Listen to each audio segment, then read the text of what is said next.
When the floods of November 6 finally receded, they left behind the trail of destruction in the low-lying areas of the north of St. Lucia, the likes of which had not been seen. But not for the first time, Prime Minister Philip J. Pierre put the nation on notice that such events will be more common and more intensive. The floods are going to be coming again, and they may be worse than what happened on Sunday. That is the reality that we face, and it's the reality we have to deal with. We are going to be getting more flooding.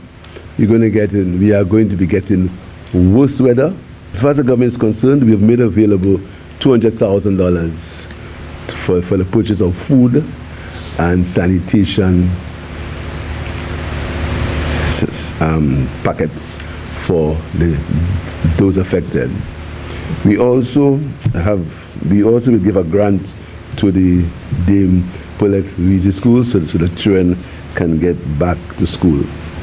Kenson Casimir, the Member of Parliament for Grosley, the community hardest hit by the trough, was overcome by emotions as he thanked the individuals and agencies that assisted in the initial recovery efforts. I want to thank the Prime Minister and the Cabinet for a swift response to what occurred in Grosley. Their support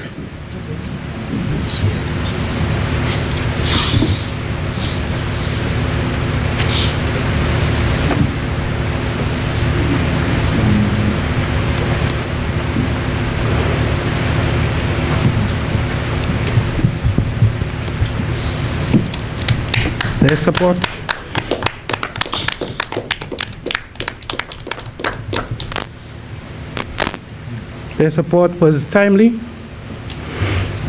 Beyond the initial assistance, the government of St. Lucia is seeking to secure funds from the Caribbean Development Bank.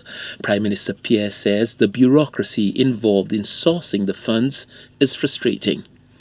We have applied for a loan from the Caribbean Development Bank of $5 million US, which we hope we will get.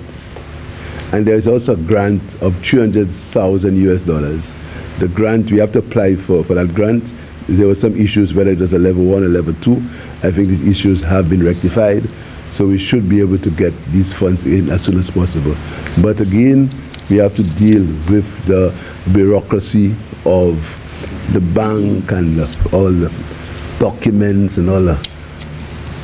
And I always say, and I make no bones about it, why is you getting all that paperwork done? People are suffering. We have to do all that paperwork, and people are suffering. I think that our technocrats must understand that while they're asking for all these papers, and people, real people, are suffering. St. Lucia, like most of the small island developing states, is having to pay a debt for the impact of global warming, a debt it does not owe, but one incurred by the industrial nations of the world. Stanley Lucian for the HTS News Force.